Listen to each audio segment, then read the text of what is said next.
Hello Virgo, this is a reading for a large audience, so although when I pray and prepare I ask that each of you receives at least one message, it's for a large number of people. So let's go ahead and get started. We've pulled some cards from Sandra Ann Taylor's Energy Oracle deck and pulled from a few of Doreen Virtue's decks, her magical messages from the fairies, saints and angels, and the romance angels. I did pray over the cards, shuffled them, and went ahead and laid them out to speed things up in order to expedite the readings for everyone. So the first card we have is Adjacent Possibilities. If you look at the card, there's a number of doors that are open. So I'm getting that for a number of you, you have a lot of unconsidered options right now with regards to your situation. I get that a lot of you are staying stuck in an unhappy place out of, habit, and even some are, out of fear and worry, and some just out of, not considering those options, not even thinking that there is an option for you to get yourself out of it. They're saying for some of you, this is a situation at work. So for some of you, you've had some conflict come up at work. Conflict with coworkers, conflict with your supervisor, and it's really making you doubt even wanting to continue to be employed there, questioning the ethics, morale, and the intentions of your leadership, your supervisors, your peers. And what they're saying is to consider all options, listen to that intuitive guidance that you're getting, because there are a number of options for you. Because I get for those of you in this situation, you're thinking that the only option for you is to leave the company and go get a new job, where they're saying that there are some other options for you. There are ways that you could resolve this conflict. So pray, meditate, listen to that intuitive guidance, the nudges, the signs that you're receiving, because they are working to help you come up with those other ideas that you've not considered to come up with the best outcome that's suited for you. And for some of you, I get that this is a conflict with your partner. They're saying that there's been an argument over something fairly big, and there's been difficulty coming to a compromise that's mutually beneficial.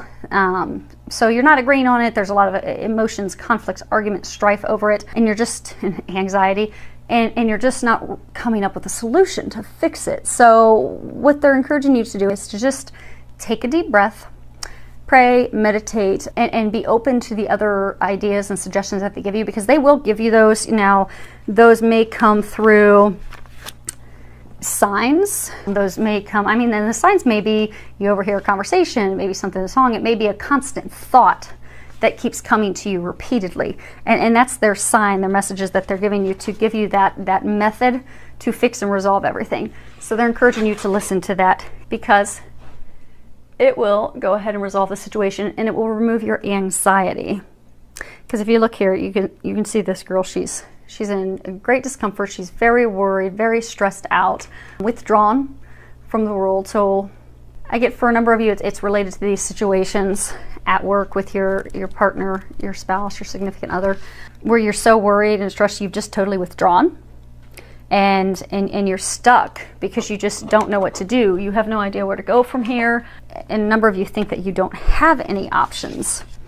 So what they're encouraging you to do is to find a way to relieve that stress, relieve that anxiety. They are going to help you with that, because the thing is, you're spending, I get the number of you, you're spending so much time worrying and fretting and stressing about this situation that you've completely blocked yourself. You've blocked yourself from seeing any ways to resolve the situation. You've emotionally blocked yourself from your partner, to where some of you aren't even talking to them.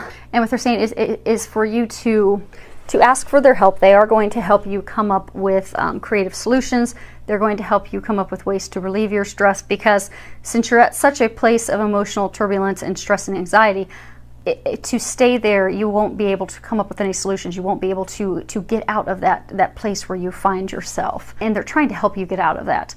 So what they're asking is that you help by getting out of your own way, by letting go of that stress. And if you just can't figure it out, then pray and ask that God and the angels help you let that go, so you can have a more positive outlook, so that they can show you the ways and methods and other opportunities to turn this around and completely shift it in your favor.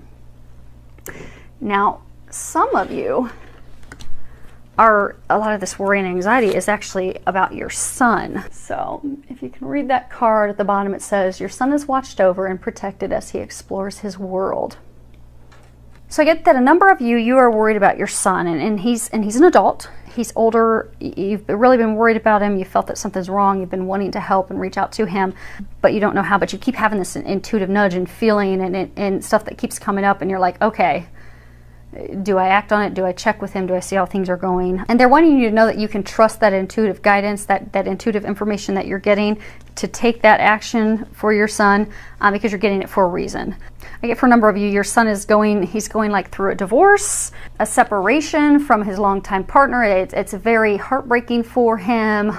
So he's not been reaching out to you, but you know that there's something going on.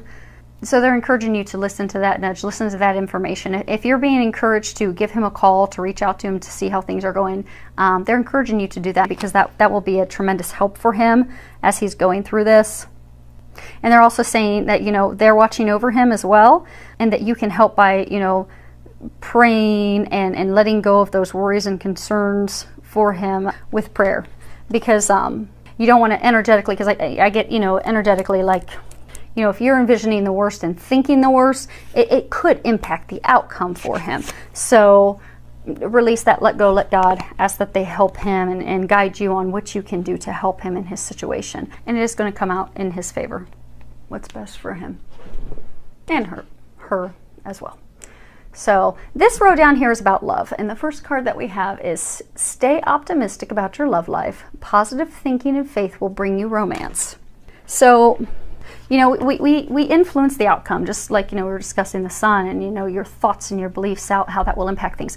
It is true, law of attraction. The things that we think and the things that we believe, they do manifest. So I'm getting right now, a number of you are having your love life negatively affected because of your worry, your complaining, your doubt, your negative thinking. So they're encouraging you to go ahead and shift your perspective, to shift into a place of optimism, being positive, romantic hopes, trusting, knowing that things are going to turn out for the better. Excuse me. Because you really are impacting your love life. So for those of you that, are in the marriage and it's been or in the long-term relationship that's been very stressed for a long time, I get that you're to the point where you're just so frustrated and wondering, is this ever going to shift and turn around for the better? Am I going to be stuck in this unhappiness, this argumentative state for forever?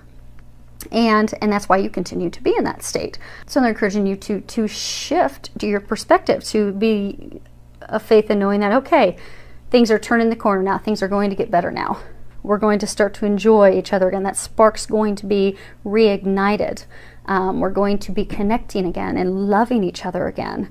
Because by shifting that perspective and being positive and optimistic about it, you will notice a shift and a change. And you'll also notice yourself wanting to do things for your partner. Because like right now, I get a number of you at a state, you don't want to do anything for them. You don't want to have anything to do with them. You don't want to see them. You don't want to talk to them. You're just over it.